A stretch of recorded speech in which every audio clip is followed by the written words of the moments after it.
Hi, Steve here for 340 Media, and in this short video I'm going to show you how to create your own colour scheme in Cannix. So here we are on the WordPress dashboard. If we head on over to Appearance, Customize. From there let's select Colour and Font Settings. Now as you can see, Cannix is made up of 5 primary theme colours which are applied throughout the theme. You'll see them on featured area backgrounds, accent colours on page titles or widget titles, and of course on the article backgrounds.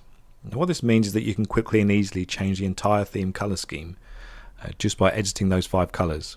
So let's do that now. Let's take primary theme colour 1. Let's change that to black.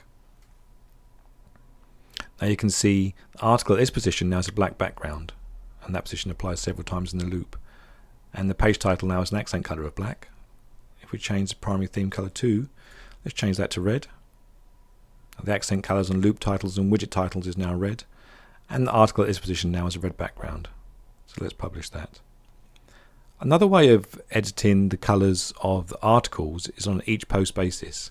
Now the reason you might want to do that is if you have a global colour scheme, but you have a particular post which you want to bring attention to, then you can change the background and entry font colour just of that particular post. Let's take a look at our front end and see how we're currently looking. Okay, so this is our edited colour scheme. It's looking rather nice, but let's say this particular post we want to highlight and have a separate background colour. Well, we can do that.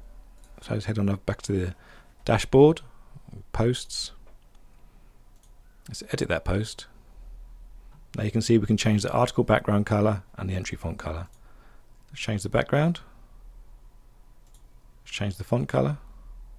Let's update that. This is how we're currently looking. There we go. Now it's applied just to this article. Everything else remains the same. Well, I hope you found this video useful, and thanks for checking out Cannix.